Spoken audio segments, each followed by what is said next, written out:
Welcome to hit TV అండి. ఏదైతే తెలంగాణ రాష్ట్రంలో బీసీ రిజర్వేషన్ కోసం జరుగుతున్నటువంటి కొన్ని నిన్న దాని మీద ఒక అదే జీవో గూడా ఇష్యూ చేయడం జరిగింది. దాని గురించి మాట్లాడడానికి అసలు 42 రిజర్వేషన్ అనేది అమలు అవుతుందా? లేదా? అనే దాని మీద మాట్లాడడానికి కాకతీయ యూనివర్సిటీ అనే ప్రొఫెసర్ శేషు గారు మనతో ఉన్నారు. ఆయన మాటల్లోనే తెలుసుకుందాం. నమస్తే అండి. నమస్కారం. ప్రస్తుతం తెలంగాణ రాష్ట్రంలో బర్నింగ్ సిట్యుయేషన్ ఇది. 42 రిజర్వేషన్‌కి జీవో అనేది విడుదల చేసింది ప్రభుత్వం. అసలు ఈ జీవో 42 రిజర్వేషన్ అనేది బీసీ వాళ్ళకు అమలవుతుందా లేదా అనేది మీ మాటలు? తెలంగాణ రాష్ట్ర ప్రభుత్వము బీసీలకు స్థానిక సంస్థల్లో 42% రిజర్వేషన్లు కల్పించేటటువంటి ఒక జీవో నెంబర్ 9 పేరుతోటి the Telangana BC caste reservations అనేటటువంటి ఒక జీవోని విడుదల చేసింది. జీవో నెంబర్ 9 పేరుతోటి విడుదల చేసింది. ఈ జీవోలో వాళ్ళు మెన్షన్ చేసింది ఏంటి అని అంటే, స్థానిక సంస్థల్లో బీసీలకు 42% రిజర్వేషన్స్ ఇస్తున్నాం అనేటటువంటి ఒక జీవోని ఇచ్చారు. అయితే ఇక్కడ ప్రశ్న ఏంటి అని అంటే, జీవో ద్వారా రిజర్వేషన్లను అమలు చేయగలుగుతారా? ఈ జీవో చెల్లుబాటు అవుతుందా? ఈ జీవో ద్వారా 42% రిజర్వేషన్లని ప్రభుత్వము స్థానిక సంస్థల్లో ఇవ్వగలుగుతుందా అనేది మనకి ఇక్కడ ఉన్నటువంటి ప్రశ్న. అయితే ఈ జీవో ప్రకారంగా అయితే బీసీలకు 42% రిజర్వేషను, ఎస్సీ ఎస్టీలకు 27% రిజర్వేషన్, అంటే మొత్తం ఆల్ టుగెదర్ 69% రిజర్వేషన్ అవుతుంది. కానీ సుప్రీంకోర్టు గైడ్ లైన్స్ ప్రకారమైన, చట్టం ప్రకారమైన, రాజ్యాంగంలో ఉన్నటువంటి అంశం ప్రకారమైన రిజర్వేషన్ల పరిమితి 50% దాటకూడదు అనేటటువంటి ఒక క్యాప్ ఉంది రిజర్వేషన్ల అమలు పైన. బట్ ఈ జీవో ప్రకారం అయితే రిజర్వేషన్లు 69%కి వస్తున్నాయి. కాబట్టి ఈ జీవో చెల్లుబాటు అవుతుందా, ఈ జీవో లీగల్ ఛాలెంజ్ అవుతుంది అనేది ఒక డౌట్ వస్తుంది. ఎందుకు? ఇప్పుడు ఈ జీవో ప్రకారమే తెలంగాణ రాష్ట్ర ప్రభుత్వము స్థానిక సంస్థల ఎన్నికల నిర్వహణకు ముందుకెళ్తుంది. బహుశా ఈ రోజో రేపో షెడ్యూల్ నోటిఫికేషన్ ఇస్తామని కూడా చెప్తున్నారు. కానీ ఈ జీవో లీగల్ బౌండ్స్ లోకి వస్తుంది, లీగల్ గా చెల్లుబాటు అవుతుందా? ఈ జీవో పైన ఎవరైనా హైకోర్టుకు వెళ్తే ఏంటి సమస్య ఉత్పన్నం అవుతుంది. అప్పుడు ఎన్నికలు నిర్వహణ జరుగుతుందా? జీవో ప్రకారం 42% రిజర్వేషన్ అమల్లోకి వస్తుందా అనేది పెద్ద చర్చనీయాంశంగా మారింది. నాకు తెలిసి, నాకున్నటువంటి నాలెడ్జ్ ప్రకారంగా, నేను ఇన్ని చట్టాలు చూశాను, రాజ్యాంగ సవరణలు చూశాను, తర్వాత అమెండ్మెంట్స్ చూశాను, కోర్టు తీర్పులు చూశాను కదా. బట్ వాటన్నిటి ప్రకారం కనుక చూస్తే ఈ జీవో తోటి 42% రిజర్వేషన్లతో ఎన్నికలు జరపటం దాదాపు అసాధ్యం. ఎందుకు? ఇప్పటికే హైకోర్టుకి హౌస్ మోషన్ కి ఎవరో కంప్లైంట్ చేసినట్టుగా, కేసు వేసినట్టుగా వార్తలు వస్తున్నాయి. పూర్తి సమాచారం సాయంత్రం వరకు తెలుస్తుంది. బట్ ఈ జీవో రాకముందే వార్తాపత్రికల కథనాల ఆధారంగా కొంతమంది, అంటే B Madhav Reddy something others, Telangana హైకోర్టుకు వెళితే తెలంగాణ హైకోర్టు ఏం చెప్పిందనంటే, వార్తాపత్రికల కథనాల ఆధారంగా మీరు కోర్టు కేసులకు రావద్దు అని ఆ కోర్టు కేసుని సస్పెండ్ చేసింది. కానీ జీవో వచ్చిన తర్వాత ఈ జీవోని అడ్డం పెట్టుకొని ఎవరో ఒకళ్ళు ఖచ్చితంగా కోర్టులో కేసు వేస్తారు. కేసు వేస్తే ఈ జీవో అమల్లోకి వస్తుందా అనేది ఒకటి ప్రశ్న. కాబట్టి జీవో తోటి రిజర్వేషన్లు అమలు చేయలేము. ఎందుకంటున్నాను నేను ఈ మాట అంటే, తెలంగాణ రాష్ట్ర ప్రభుత్వం ఈ జీవోకు ముందు ఈ 42% రిజర్వేషన్లు అమలు చేయడానికి ఒక బిల్లు పెట్టింది. ఈ బిల్లు వీక్ తర్వాత ఒక సమగ్ర కుటుంబ సర్వే చేసింది. సమగ్ర కుటుంబ సర్వే తప్పుల తడకలు. తర్వాత వాళ్ళు ఒక బీసీ డిక్లరేషన్ ఇచ్చారు. ఏది? శాసనసభ ఎన్నికలకు ముందు ఒక బీసీ డిక్లరేషన్ ఇచ్చారు. ఈ బీసీ డిక్లరేషన్ ని అమల్లోకి తేలేదు. వాళ్ళు ఇచ్చినటువంటి కులగణన తప్పుల తడక, తర్వాత బిల్లు బలంగా లేదు, తర్వాత వాళ్ళు ఒక సవరణ చేశారు. 285 క్లాజ్ ఏ తెలంగాణ పంచాయతీరాజ్ చట్టానికి ఒక సవరణ చేశారు. ఆ చట్ట సవరణ కూడా జరగలేదు. బిల్లు రాష్ట్రపతి దగ్గర పెండింగ్ లో ఉంది, చట్ట సవరణ చేసింది గవర్నర్ దగ్గర పెండింగ్ లో ఉంది. బట్ ఈ జీవో తోటి రిజర్వేషన్లు సాధించడానికి కష్టం అవుతుంది అంటాను. ఎందుకంటే ఈ జీవోలో వాళ్ళు మెన్షన్ చేసింది 243D, 243T6 ప్రకారంగా రిజర్వేషన్ల కల్పన అనేటటువంటి అంశాన్ని దీంట్లో పెట్టారు. ఈ 243 ఏంటి అని అంటే, ఇది ఈ ఆర్టికల్ ప్రకారంగా మొట్టమొదటిసారి 1994లో స్థానిక సంస్థల్లో బీసీలకు రిజర్వేషన్లు వచ్చాయి. ఇది చట్టం. ఈ చట్టం ఇందులో మెన్షన్ చేశారు, వాళ్ళు ఈ ఆర్టికల్ ని మెన్షన్ చేశారు. అయితే ఈ ఆర్టికల్లో కానీ చట్టం కానీ ఏం చెప్తుంది అంటే ఒక 3 పాయింట్స్ చెప్తుంది. పాయింట్ నెంబర్ 1, ఎస్సీ ఎస్టీలకు జనాభా ప్రాతిపదికన రిజర్వేషన్లు కల్పించాలి అని చెప్తుంది. Point number 1.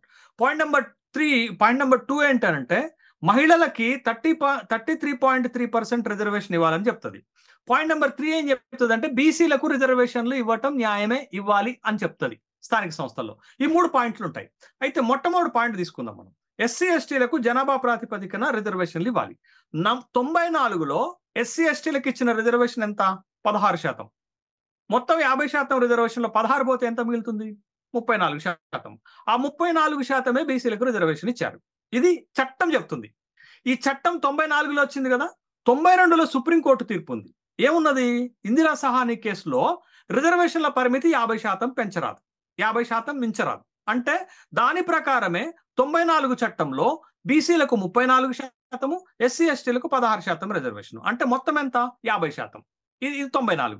తర్వాత మీరు 2010లోకి వస్తే 2010లో K Krishnamurthy versus union of India కేసులో సుప్రీంకోర్టు ఒక తీర్పు ఇచ్చింది. ట్రిపుల్ టెస్ట్ ఆధారంగానే స్థానిక సంస్థల్లో రిజర్వేషన్లు కల్పించాలని చెప్తుంది.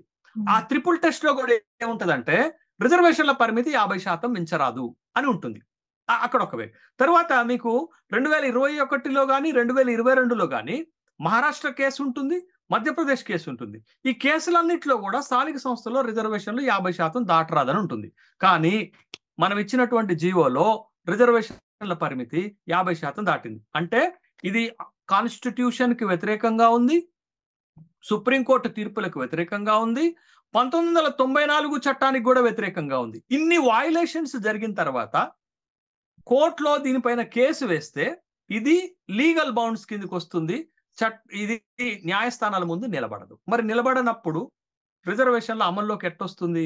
ప్రభుత్వము ఈ జీవో ప్రకారంగా 42% రిజర్వేషన్లు ఇచ్చి ఎన్నికలు ఎట్లా జరపగలుగుతుంది?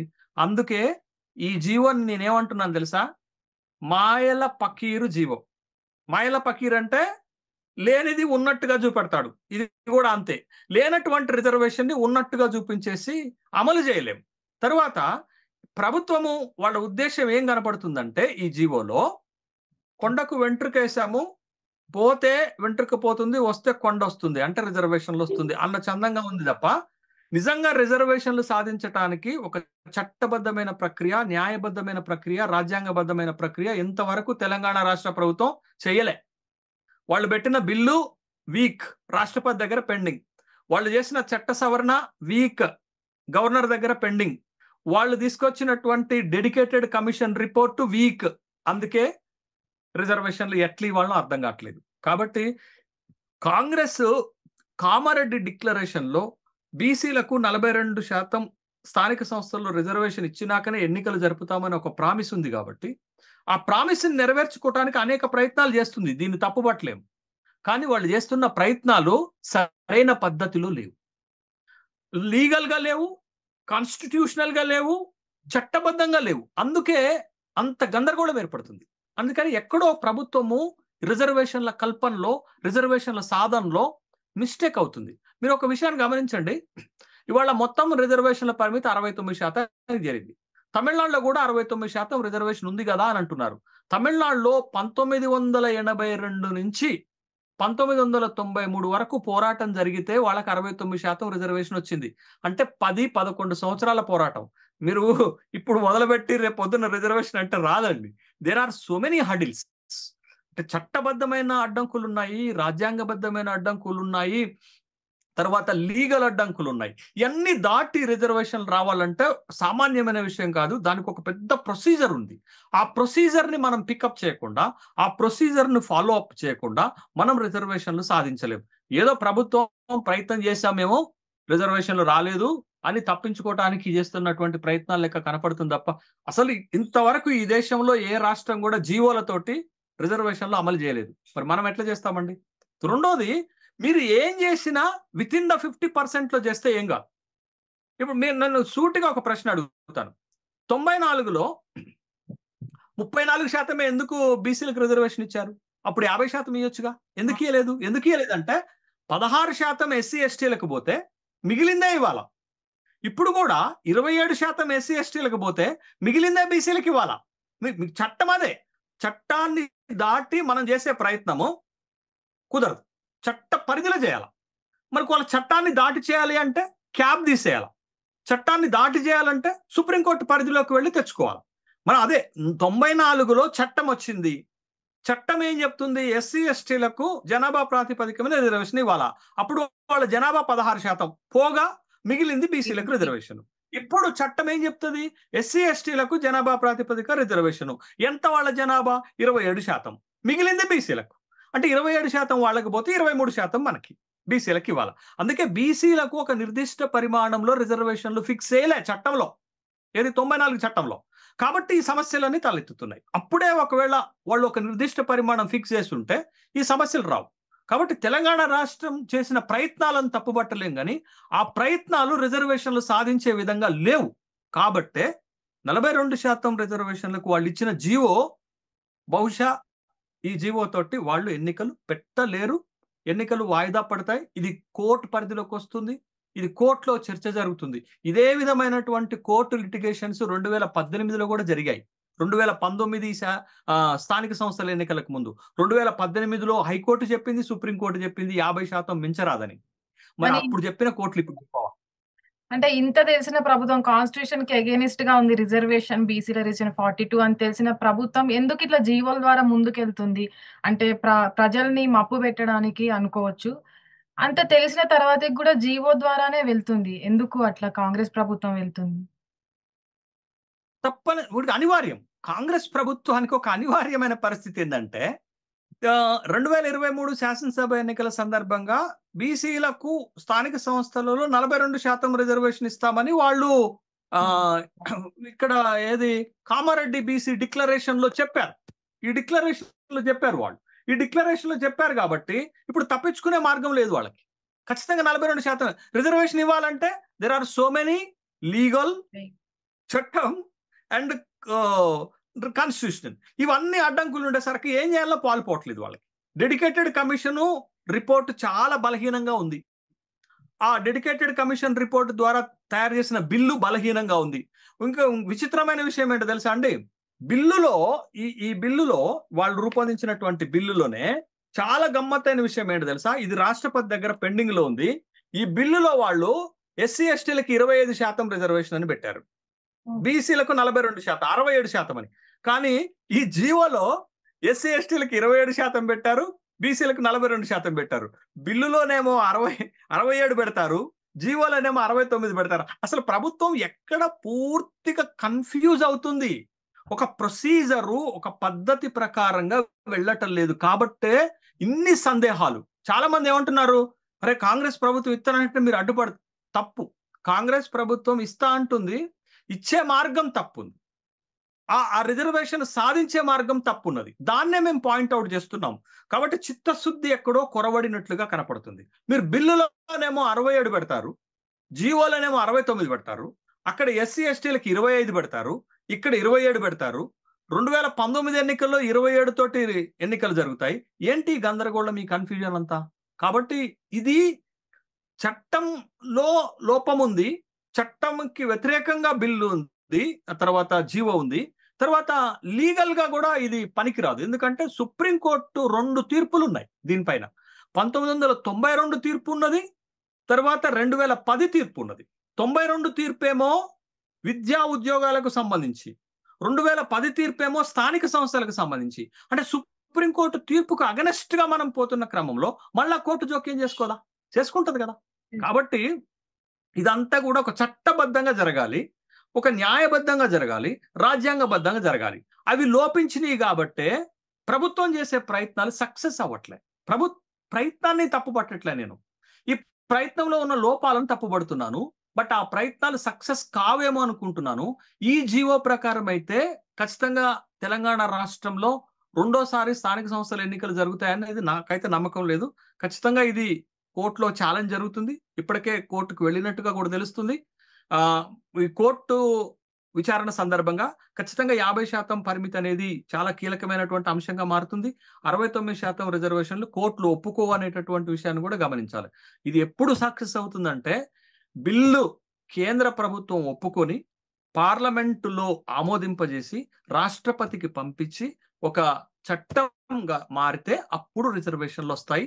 అది తమిళనాడులో అదే జరిగింది, ఇక్కడ కూడా అదే జరగాలి. కానీ సవరణలతోటి, జియోలతోటి, అమెండ్మెంట్లతోటి రావు అనేటటువంటి విషయం రాష్ట్ర ప్రభుత్వం ఇప్పటికైనా గుర్తిస్తే మంచిది. ఇప్పటికైనా బీసీలను మభ్యపెట్టకుండా వాస్తవాలు బీసీల ముందు పెట్టాలి. వాస్తవాలు పెట్టాలి, మభ్య పెట్టడం మంచిది కాదు. వాస్తవాలు ముందు పెట్టి ప్రత్యామ్నాయ మార్గాలు ఏంటో వెతుక్కోవాల్సినటువంటి అవసరం ఉంది. మహారాష్ట్రలో ఇదే కేసు, స్థానిక సంస్థల్లో బీసీలకు సంబంధించిన రిజర్వేషన్ల కేసు 2022లో ఇప్పటికి కూడా మహారాష్ట్రలో స్థానిక సంస్థల ఎన్నికలు జరగలే. మన దగ్గర ఎట్లా జరుగుతాయి? మీరు జరగాలి, స్థానిక సంస్థల ఎన్నికలు జరగాలి అంటే పాత రిజర్వేషన్ల ప్రకారం పోవాలా. జరగొద్దు అని అనుకుంటే 42% రిజర్వేషన్ ముందు పెట్టుకోవాలి. కాబట్టి ఇది చాలా కీలకమైనటువంటి అంశంగా చూడాలి. కోర్టు కూడా నేనేమనుకుంటున్నానంటే 2019 రిజర్వేషన్ల ప్రకారమే ఎన్నికలు జరపండి అని చెప్తుంది, సూచన చేస్తుంది. ఇప్పటికే సెప్టెంబర్ 30 లోపు తెలంగాణ రాష్ట్రంలో ఎన్నికలు జరుపుతామని తెలంగాణ హైకోర్టుకు ప్రభుత్వం హామీ ఇచ్చింది. ఆ హామీ మేరకు కదా ఇప్పుడు ఈ తతంగం అంతా వస్తుంది. కాబట్టి ఇది ఆన్సరబుల్ టు ది కోర్ట్. ఖచ్చితంగా ప్రభుత్వం ఆన్సర్ చేయాల్సి ఉంటుంది. కేసు కూడా విచారణ ఎదుర్కోవాల్సినటువంటి అవసరం ఉంటుంది. అది సమస్య. ఇప్పుడు తెలంగాణలో ఇంత బీసీల రిజర్వేషన్ పైన ఇంత గందరగోళం జరుగుతుంటే ఎవరైతే బీసీ నాయకులు కావచ్చు, అటు అందరూ ఎవరు జాజుల శ్రీనివాస్ గారు కావచ్చు, ఇక మిగతా నాయకులు కావచ్చు, వాళ్ళు ఎలాంటి ముందుకెళ్తున్నారు, ఎలాంటి కార్యాచరణలతో ముందుకెళ్తున్నారు దీంట్లో? ఇప్పుడు దీంట్లో బీసీ సంఘాలు అనేక ప్రతిపాదనలు బీసీ కమిషన్ ముందు, dedicated commission Busani Venkateswararao commission ముందు, ప్రభుత్వం ముందు అనేకమైనటువంటి రిప్రజెంటేషన్స్ బీసీ సంఘాలు పెట్టాయి. కొంతమంది ఏమో జీఓఈఎంలోనే సంబరాలు చేసుకున్నారు, కొంతమంది ఏమో సవరణ జయంలోనే సంబరాలు చేసుకున్నారు, కొంతమంది బిల్లు పెట్టంలోనే సంబరాలు చేసుకున్నారు. మేము చాలా స్పష్టంగా చెప్పినాం, ఈ బిల్లులో తప్పులున్నాయి ఫస్ట్ చెప్పాము. మీరు చేసిన కులగణలో తప్పులున్నాయి అని చెప్పాము. మీరు చేసిన 285 క్లాస్ ఏ తెలంగాణ పంచాయతీరాజ్ చట్ట సవరణలో తప్పులున్నాయని చెప్పినాం, అది వీక్ గా ఉందని చెప్పాం. Bhusani Venkateswararao dedicated commission report weak గా ఉందని చెప్పాం. ఈ మార్గంలో రిజర్వేషన్లు సాధ్యం కాదు అని చెప్పాం. అయినప్పుడు కూడా ప్రభుత్వము మేము చెప్పిన దాన్ని పట్టించుకోలేదు. కొన్ని బీసీ సంఘాలేమో ప్రభుత్వానికి అనుకూలంగా మాట్లాడాయి. కానీ నిజంగా కొన్ని బీసీ సంఘాలు ఈ స్టడీ చేసి వివిధ రాష్ట్రాల్లో జరిగినటువంటి కేసులు, తమిళనాడు ఎక్స్పీరియన్స్, బీహార్ ఎక్స్పీరియన్స్ కూడా. మొన్ననే బీహార్లో మనకంటే ముందు 2022లో బీహారీ జాతి ఆధారిత కులగణన జరిగింది. దాని ప్రకారంగా అక్కడ రిజర్వేషన్లు 65% పెంచారు. అయినప్పటికీ కూడా పాట్నా హైకోర్టు, సుప్రీంకోర్టు కొట్టేసింది. ఎందుకు? రీజన్ ఒకటే, రిజర్వేషన్లకు ఒక క్యాప్ ఉంది, 50% మించరు. ఆ మించితే కోర్టులు ఒప్పుకోవటం లేదు. ఎవరో కోర్టుకు వెళ్తున్నారు, కోర్టులు కొట్టువేస్తున్నాయి. కాబట్టి మేము చెప్పినటువంటి ఏ అంశాన్ని కూడా ప్రభుత్వం పరిగణలోకి తీసుకోకపోబట్టే ప్రభుత్వానికి ఇన్ని తిప్పలు ఇవాళ. మేము చెప్పినటువంటి అంశాలను కనుక పరిగణలోకి తీసుకొని ఓ సిస్టమేటిక్ గా, చట్టబద్ధంగా, న్యాయబద్ధంగా, రాజ్యాంగబద్ధంగా గనక దీన్ని మూవ్ చేసి ఉంటే బాగుండేది. బట్ ఇది కేంద్ర రాష్ట్ర ప్రభుత్వాలు కలిసి ఇది చేయాల్సినటువంటి దగ్గర రాష్ట్ర ప్రభుత్వం వన్ సైడ్ ఎఫర్ట్, కేంద్ర ప్రభుత్వం ఇంతవరకు దీంట్లో ఇన్వాల్వే కాలేదు. అప్పుడు రిజర్వేషన్ ఎట్లా వస్తుంది చెప్పండి? ఈ రిజర్వేషన్ ఫలప్రదం అవ్వాలంటే, ఈ రిజర్వేషన్ సక్సెస్ అవ్వాలి అంటే కేంద్ర రాష్ట్ర ప్రభుత్వాలు సంయుక్తంగా చేయాల్సినటువంటి ఒక ప్రక్రియ. అసలు ఇంతవరకు దీంట్లో కేంద్రమే ఇన్వాల్వ్ కాలే. కేంద్ర ప్రభుత్వము, భారతీయ జనతా పార్టీ ఏం చెప్తుందంటే, మీరు పెట్టిన బిల్లులో తప్పులున్నాయి, మీరు పెట్టిన బిల్లులో ముస్లింలకు 10% రిజర్వేషన్ ఇస్తున్నాం కాబట్టి మేము ఆమోదించమని చెప్తున్నారు. అసలు కేంద్ర రాష్ట్రానికి మధ్య ఈ అంశం పైన సంప్రదింపులే జరగలే, చర్చలే జరగలే. మీకు అది పార్లమెంట్కి ఎట్టబోతుంది, బిల్లు రూపంలోకి ఎట్లొస్తుంది, రాష్ట్రపతి దగ్గరికి ఎప్పుడు పోతుంది, చట్ట రూపంలోకి ఎప్పుడు వస్తుంది, ఇవన్నీ చాలా చాలా కాంప్లికేటెడ్ ఇష్యూస్ ఉన్నాయి, కాంప్లెక్సిటీ ఉంది. బట్ ఇది ఇప్పటికైనా బీసీ సంఘాలకు మన టీవీ, హిట్ టీవీ ద్వారా నేను చేసే విజ్ఞప్తి ఏంటి అంటే, ప్రభుత్వం చేస్తున్న ప్రయత్నాలను కాదు మనం తప్పుపట్టేది, ప్రభుత్వం ఆలోచన విధానం, ప్రభుత్వం చేస్తున్నటువంటి ప్రయత్నాల్లో ఉన్న లోపాలను తప్పుపడుతున్నాం. దయచేసి ప్రభుత్వానికి సపోర్ట్ గా మాట్లాడే వాళ్ళకి ఒక విజ్ఞప్తి, రిజర్వేషన్లు వస్తే అందరికీ సంతోషమే కదా, మనం కూడా అందరం రిజర్వేషన్ల కోసమే కొట్లాడుతున్నాం కదా.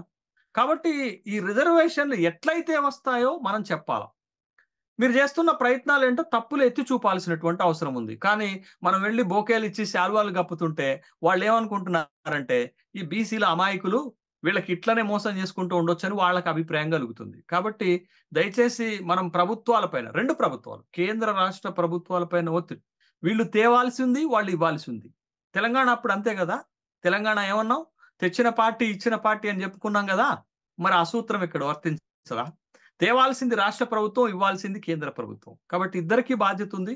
అతి ఎక్కువ బాధ్యత రాష్ట్ర ప్రభుత్వం పైన ఉంది. ఎందుకంటే ఒక ప్రపోజల్, ఒక బిల్లు ఫార్మాట్ లో పంపాలా, సిస్టమేటిక్ గా పంపాలా. అది లీగల్ గా ఉండాలి, చట్టంగా ఉండాలి, స్టాట్యుటరీగా ఉండాలి, తర్వాత కాన్స్టిట్యూషనల్ గా ఉండాలి. అట్లా చేస్తే బాగుంటుంది. అయితే బీసీ రిజర్వేషన్ల మీద కొత్తగా పార్టీ పెట్టిన తీన్మార్ మల్లన్న గారు కూడా మాట్లాడుతున్నారు. ఆయన వైఖరి ఎట్లుండబోతుంది అనుకుంటున్నారు? కొత్తగా పార్టీ పెట్టారు. ఒక తీన్మార్ మల్లన్నే కాదు, ఈవెన్ దో కల్వకుంట్ల కవిత గారు కూడా తన జాగృతి సంస్థ ద్వారా బీసీ రిజర్వేషన్లు 42% కోసం మాట్లాడుతున్నారు. కార్యాచరణ కూడా చేశారు. అతి గట్టిగా మాట్లాడుతున్నటువంటిది గత కొంతకాలంగా తీన్మార్ మల్లన్న గట్టిగా మాట్లాడుతున్నారు. ఇప్పుడు తెలంగాణ రాజ్యాధికార పార్టీ టిఆర్పి పార్టీ అనేటటువంటి పార్టీని కూడా తీసుకొచ్చారు. ఇప్పుడు ఇప్పుడు అటు చట్టసభల్లో గాని, ఇటు ప్రజాక్షేత్రంలో గాని ఒక బలమైనటువంటి నినాదం ముందుకొచ్చింది తెలంగాణ రాష్ట్రంలో. బీసీల సెంట్రిక్ గా రాజకీయం చేయాల్సినటువంటి ఒక అవసరం పార్టీలకు వచ్చింది. అందుకే మీరు చూడండి, ఇంత బీసీ కాన్సెప్ట్ రాజకీయ తెర మీదకి రావడానికి కారణం ఏంటంటే, దేశవ్యాప్తంగా కులగణన జరగాలనేటటువంటి ఒక డిమాండ్. అది బీహార్లో కులగణన జరిగింది, తెలంగాణలో జరిగింది, కర్ణాటకలో జరుగుతుంది.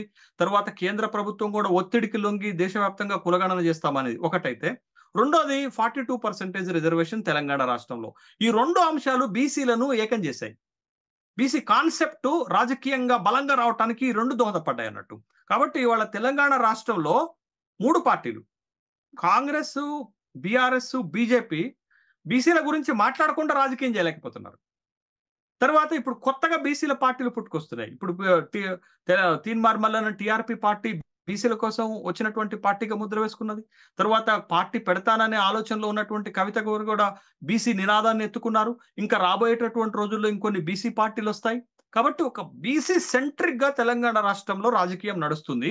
అనివార్యంగా అన్ని పార్టీలు బీసీల గురించి మాట్లాడాల్సిన సందర్భం ఏర్పడుతుంది. ఇప్పుడు బీఆర్ఎస్ 42% రిజర్వేషన్ ఇవ్వాలని చెప్తుంది. 3 పార్టీలు కూడా అసెంబ్లీలో పెట్టినటువంటి బిల్లుని ఏకగ్రీవంగా తీర్మానం చేశాయి. 2 సార్లు తీర్మానం చేశాయి.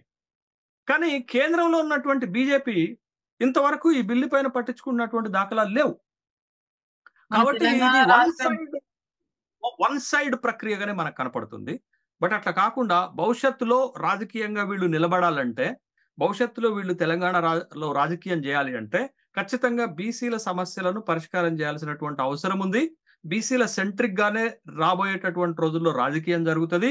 బీసీలకు అవకాశాలు ఇవ్వకుండా, బీసీలకు అధికారం ఇవ్వకుండా, బీసీల సమస్యలు పరిష్కారం చేయకుండా తెలంగాణ రాష్ట్రంలో ఏ రాజకీయ పార్టీ కూడా తన రాజకీయ మనుగడని కొనసాగించలేదనేది స్పష్టం. అలాగే తెలంగాణ రాష్ట్రం నుంచి కూడా 3 కేంద్ర మంత్రులు ఉన్నారు. వాళ్ళు కూడా ఈ బీసీ 42 రిజర్వేషన్ లో వాళ్ళు ఎలా ముందుకెళ్తున్నారు అనేది కూడా ఇప్పటి వరకు కేంద్రంతో కానీ చర్చలు కానీ ఏమీ జరపలేదు. అంటే తెలంగాణ రాష్ట్రం నుంచి బీసీ తరపున మాట్లాడాల్సిన బాధ్యత వాళ్ళకుంది. కానీ ఇప్పటి వరకు ఎలాంటి చర్చలు కూడా వాళ్ళు జరపలేదు కేంద్రంతో. దాని మీద మీరు ఎట్లా రియాక్ట్ అవుతారు? చాలా దురదృష్టకరం అమ్మా. ఇప్పుడు రిజర్వేషన్ల ప్రక్రియ మీరు తమిళనాడులో జరిగినటువంటి ప్రక్రియ, తమిళనాడులో 69% రిజర్వేషన్ వాళ్ళు సాధించుకునేటటువంటి ప్రక్రియలో రాష్ట్ర ప్రభుత్వం బిల్లు పెట్టింది, కేంద్ర ప్రభుత్వం పైన ఒత్తిడి చేసింది, కేంద్ర ప్రభుత్వం నాటి పివి నరసింహారావు ప్రభుత్వం సహకరించింది. కాబట్టే 69% రిజర్వేషన్లు రావటమే కాదు, దాన్ని 9వ షెడ్యూల్లోకి చేర్చి న్యాయ సమీక్షకు అవకాశం లేకుండా చేశారు. అంత బలమైంది వచ్చింది. కానీ ఇవాళ ఏం జరుగుతుంది? కాంగ్రెస్ పార్టీ తెలంగాణ రాష్ట్రంలో అధికారంలో ఉంది, కేంద్రంలో బీజేపీ పార్టీ అధికారంలో ఉంది. 2 భిన్న ధృవాలైనటువంటి పార్టీ. ఇక్కడ బీజేపీ ఏం ఆలోచన చేస్తుందంటే కాంగ్రెస్ ఇచ్చిన హామీగా చూస్తుంది. కాంగ్రెస్ ఇచ్చిన హామీ కాదు, బీసీలకు జరిగిన అన్యాయంగా చూడాలి. ఇప్పటి వరకు బీసీలకు జరిగినటువంటి అన్యాయంగా చూడాలి. బీసీలకు 94లో 34% రిజర్వేషన్ వస్తే 2019కి వచ్చేసరికి అది 23% తగ్గింది. అంటే మనం 11% రిజర్వేషన్ కోల్పోయాం. కాబట్టి ఇప్పుడు కాంగ్రెస్ 42% రిజర్వేషన్ ఇస్తామనేటటువంటి ఒక హామీ కాంగ్రెస్ ఇచ్చినప్పటికి కూడా అది ఎవరికి ఇచ్చింది? అణగారినటువంటి వర్గాలకు, అన్యాయానికి గురైనటువంటి వర్గాలకు ఇచ్చింది. కాబట్టి ఆ కోణంలో చూడాలి. ఆ కోణంలో చూసి బీజేపీ కూడా దీంట్లో సాధ్యాసాధ్యాలను పరిశీలించాల్సినటువంటి అవసరం ఉంది. దీనికోసం ప్రయత్నం చేయాల్సిన అవసరం ఉంది. ఈ రిజర్వేషన్లు సాధించడానికి వాళ్ళ సహకరించడం కూడా అవసరం ఉంది. ఎందుకంటే కేంద్ర ప్రభుత్వ సహకారం లేకుండా రిజర్వేషన్ రాదు. ఇక మీరన్న పాయింట్ ఏంటంటే తెలంగాణ రాష్ట్రం నుంచి బీజేపీకి 8 మంది ఎంపీలు ఉన్నారు, 2 కేంద్ర మంత్రులు ఉన్నారు, ఒక ఆయన క్యాబినెట్ లో ఉన్నారు, ఒక ఆయన సహాయ మంత్రిగా ఉన్నారు, 2 మంత్రులు, ఒక ఆయన బీసీ ఉన్నారు. అసలు 2 మంత్రులు ఇప్పటి వరకు కూడా బీసీ రిజర్వేషన్ల సాధనకి ఇంచుమంత ప్రయత్నం కూడా చేయలేదు. ఎందుకు చేయట్లేదు? బీసీల ఓట్లతోటే మీరు గెలిచారు. మీకు హైదరాబాద్, సికింద్రాబాద్ బస్తీలలో ఎవరు ఓట్లేశారు? బీసీలు. బస్తీలలో బీసీ సమాజం ఓటేసింది. యాదవులు, ముదిరాజులు వీళ్ళే కదా హైదరాబాద్ బస్తీలలో ఉంది. ఆ ఓట్లతో గెలిచిన కిషన్ రెడ్డి రిజర్వేషన్లకు ప్రయత్నం చేయడు, ఇంకా అడ్డుపూల వేసే ప్రయత్నం చేస్తాడు. బండి సంజయ్ ఇంకా బీసీ నినాదంతో గెలిచాడు. ఈయన కూడా బీసీ రిజర్వేషన్ల సాధనకి ఏ ప్రయత్నం చేయడు. అంటే కాంగ్రెస్ చేస్తున్న ప్రయత్నాల్లో తప్పులున్నాయి, కేంద్రం సహకరించట్లేదు, రాష్ట్రంలో ఉన్నటువంటి ఎంపీలు కానీ, రాష్ట్రంలో ఉన్నటువంటి కేంద్ర మంత్రులు కానీ రిజర్వేషన్ల సాధనకు సహకరించట్లేదు. ఇక రిజర్వేషన్లు ఎట్లొస్తాయి? ఎట్లొస్తుంది రిజర్వేషను? కేంద్ర రాష్ట్ర ప్రభుత్వాల సమన్వయంతో సాధించాల్సిన రిజర్వేషను ఏదో అభ్యంతరాలను మెలికలు బట్టి, అడ్డంకులు బట్టి, అవి ఉంది ఇది ఉంది అనేటటువంటి ఒక అడ్డుపుల్లలు వేస్తూ రిజర్వేషన్లు సాధించకపోతే అంతిమంగా ఎవరికి నష్టం? కాంగ్రెస్కి నష్టమా? బీజేపీకి నష్టమా? రిజర్వేషన్లు రాకపోతే బీసీలకే కదా నష్టం. బీసీలే కదా నష్టపోయేది, బీసీల నాయకత్వం కదా నష్టపోయేది. కాబట్టి బీసీ రిజర్వేషన్లు 34% నుంచి 23% తగ్గినా మీకు పట్టదు. 23% నుంచి 42% పెంచుదామన్నా మీరు సహకరించరు. ఇంకెందుకయ్యా మీరు? అంటే మేము మా ఓట్లతో గెలిచి, మా ఓట్లతో రాష్ట్రంలో, కేంద్రంలో అధికారంలోకి వచ్చి అధికారాన్ని అనుభవిస్తూ మా నెత్తి మీదని చేపెడతారా? ఇవాళ రిజర్వేషన్లు సాధించకపోతే, రిజర్వేషన్లు ఇవ్వకపోతే 2 పార్టీలకు బీసీలు గుణపాఠం చెప్పడానికి సిద్ధంగా ఉన్నారు. మీ మోసం అర్థమవుతుంది, మీరు చేస్తున్నటువంటి దగ అర్థమవుతుంది. బట్ సమయం కావాలి కదా. సమయము, సందర్భం అంటారు కదా, time and timing. The time and timing is the time of polling and election. Then we'll go for election. If you are against to the reservation of BCs, then we'll go for the election time against to these parties in the state. ఖచ్చితంగా వాళ్ళు భారీ రాజకీయ మూల్యాన్ని చెల్లించుకుంటారనే విషయాన్ని గమనించాలా. Okay. మనం ఇప్పటివరకు తెలంగాణలో నిన్న GO అనేది విడుదల చేసిర్రు. అంటే అంతకు ముందు కూడా ఒక ఆయన మధుసూదన్ రెడ్డి ఒకతను సమ్ పర్సన్ కోర్టుకెళ్ళి రిజర్వేషన్‌కి ఇట్లా తీసుకొస్తున్నారని చెప్పేసి వేయడం జరిగింది. పిటిషన్ వేసినప్పుడు ఆ కోర్టు కూడా ఏ ఆధారాలు లేకుండా వేశారని ఆయన వెనక్కి పంపించేశారు.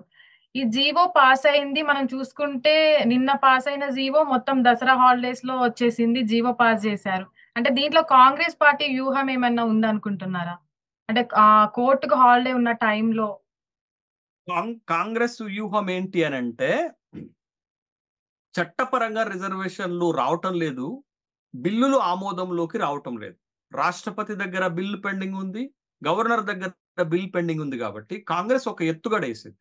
ఆ ఎత్తుగడ ఏంటి అంటే, జీవో ద్వారా 42% రిజర్వేషన్లను కల్పిస్తూ జీవో తీసి ఎన్నికలకు వెళదాం అనుకున్నారు.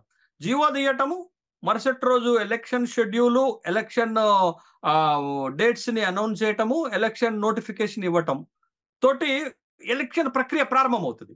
సహజంగా కోర్టులు ఏం చేస్తాయంటే, కోర్టులలో జరిగేటటువంటి తంతు ఏంటి అంటే, ఎలక్షన్ ప్రక్రియ ప్రారంభమైంది, నోటిఫికేషన్ వచ్చింది కాబట్టి ఈ దశలో మేము ఎన్నికల ప్రక్రియలో జోక్యం చేసుకోలేమని కోర్టులు చెప్తుంటాయి.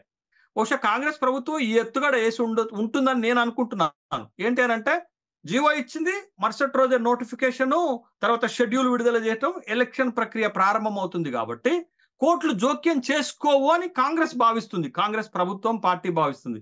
కానీ వాస్తవానికి ఏంటి అని అంటే, ఈ జీవో వస్తది అని వార్తలు వస్తున్నటువంటి నేపథ్యంలోనే మధుసూదన్ రెడ్డి మాధవ్ రెడ్డి లాంటి వాళ్ళు, మరొకళ్ళు ఆల్రెడీ మేడ్చల్ జిల్లాకు సంబంధించినటువంటి వాళ్ళు కోర్టుకు వెళ్ళారు, హైకోర్టుకి. హైకోర్టు ఏమన్నదంటే ప్రభుత్వము నిర్ణయం తీసుకుందా అని అడిగారు, తీసుకోలేదు. మరి ఎట్లా కోర్టుకు వచ్చారు అని అడిగితే వార్తాపత్రికల్లో వచ్చిన కథనాల ఆధారంగా కోర్టులు పిటిషన్ తీసుకోవు. కాబట్టి మీరు వార్తా కథనాల ఆధారంగా మా దగ్గరకు వచ్చారు, ప్రభుత్వం ఎలాంటి నిర్ణయం తీసుకోలేదు కాబట్టి కేసును డిస్మిస్ చేశారు. అయితే ఇప్పుడు జీవో వచ్చింది కాబట్టి ఈ జీవో పట్టుకొని కోర్టుకు వెళ్ళే అవకాశం ఉంటుంది. అయితే ప్రభుత్వం ఇక్కడ ఇంకొక అది ఏం భావించిందంటే కోర్టు వెకేషన్స్ ఉన్నాయి కాబట్టి ఇది తీసుకో. కానీ కోర్టు వెకేషన్స్ ఉన్నా వెకేషన్ బెంచ్ నడుస్తుంది, వెకేషన్ బెంచ్ తీసుకుంటుంది కదా. ఇవాళ హౌస్ మోషన్లో తీసుకున్నారు కదా, ఇవాళ తీసుకున్నట్టుగా వార్తలు వస్తున్నాయి మనకి. కాబట్టి తీసుకుంటే దీనిపైన విచారణ జరిగే సందర్భంలో ఎన్నికలు ఎట్లా జరుపుతారు మీరు? కోర్టు ఒక కాగితం రాసి వేసినా కానీ కోర్టు కేసుగా తీసుకుంటది. ఇప్పుడు కోర్టులో కేసు వేస్తున్నటువంటి వాళ్ళ ప్రధాన ఆరోపణ ఏముంటుంది దీంట్లో?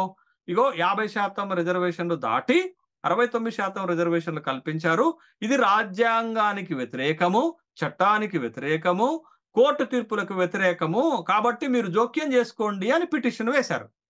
పిటిషన్ తీసుకుంటారు కదా. పిటిషన్ తీసుకొని విచారణ చేస్తున్న సందర్భంలో మీరు ఎన్నికలు ఎట్లా జరుపుతారు? ఒకవేళ ఎన్నికలు జరిపినా ఎన్నికలు రద్దు చేశారు కదా మహారాష్ట్రలో. కాబట్టి ఇది ఖచ్చితంగా లీగల్ బౌండ్స్ లోకి వస్తుంది, లీగల్ ఛాలెంజ్ లోకి వస్తుంది. కాబట్టి ప్రభుత్వం అనుకున్నది ఒకటి, ఇక్కడ జరిగేది ఒకటి. కాబట్టి ప్రభుత్వం ఎక్కడో తడబడుతున్నట్టుగా, ప్రభుత్వము ఎక్కడో పూర్తి స్థాయిలో కసరత్తు చేయనట్లుగా, ప్రభుత్వం ఏదో ఒక విధంగా రిజర్వేషన్ కల్పించాలి అని ఆలోచన చేస్తున్నట్టుగా కనపడుతుంది. అట్లా కుదరదు. ఎందుకంటే ఇది చాలా చాలా పెద్ద ప్రక్రియ కదా. ఒక తెలంగాణ, ఇప్పుడు మనం ప్రతి ఉదాహరణ ఎటు చూపెడుతున్నాం? తమిళనాడు చూపెడుతున్నాం. రేపు పొద్దున ప్రతి రాష్ట్రంలో జరిగేటటువంటి స్థానిక ఎన్నికలు ఎక్కడ చూపెడతారు? తెలంగాణ చూపెడతారు. కాబట్టి ఇది చాలా సెన్సిటివ్ అయినటువంటి అంశంగా కూడా మనం చూడాలి. కాబట్టి రిజర్వేషన్లు సాధించే మార్గం, రిజర్వేషన్లు కల్పించాలన్న ఆలోచన మంచిది, ప్రభుత్వ నిర్ణయాన్ని స్వాగతిస్తున్నాం. కానీ రిజర్వేషన్లు సాధించే మార్గము అక్కడ ప్రాపర్గా లేదు, రిజర్వేషన్ సాధించే విధంగా లేదు. ఖచ్చితంగా అది చట్ట పరిధిలో లేకుండా పోయింది, తర్వాత రాజ్యాంగ పరిధిలో లేకుండా పోయింది, తర్వాత న్యాయ పరిధిలో కూడా లేకుండా పోయింది. అప్పుడు ఖచ్చితంగా ఈ మూడు జోక్యం చేసుకుంటే ఈ రిజర్వేషన్లు సాధించటం దాదాపు అసాధ్యంగా కనపడుతుంది. హిట్ టీవీ యాప్, ఇందులో short news, live news, entertainment shows, movies, digital magazines తో పాటు మీ జిల్లా వార్తలను కూడా ఫ్రీగా చూడొచ్చు. ఇంకెందుకు ఆలస్యం, వెంటనే హిట్ టీవీ యాప్ ని డౌన్లోడ్ చేసుకుని ఫ్రీగా ఎంటర్టైన్మెంట్ పొందండి. Hit TV app, hit TV app, please download hit TV app. Hit TV app ని ఫ్రీగా డౌన్లోడ్ చేసుకుని ఎంజాయ్ చేయండి. మీకు నచ్చిన ఎంటర్టైన్మెంట్ కోసం హిట్ టీవీ యాప్ ని ఫ్రీగా డౌన్లోడ్ చేసుకుని ఎంజాయ్ చేయండి. హిట్ టీవీ యాప్ ని డౌన్లోడ్ చేసుకుని ఆస్వాదించండి, ఆశీర్వదించండి. ఇంతమంది సెలబ్రిటీలు హిట్ టీవీ యాప్ ని డౌన్లోడ్ చేసుకోండి అని చెప్తున్నారంటే ఎంత మంచి యాప్ ఆలోచించండి. అమెరికా అమెరికా అమెరికా అమెరికాలో చదవాలనుకునే వాళ్ళకి విశ్వసనీయమైన పేరు మన శౌర్య కన్సల్టెన్సీ. UK లో 1 year masters, UK లో 1 year masters, 2 years work permit up to 5 years visa. Contact Shaurya Consultancy. Contact 89851 89851.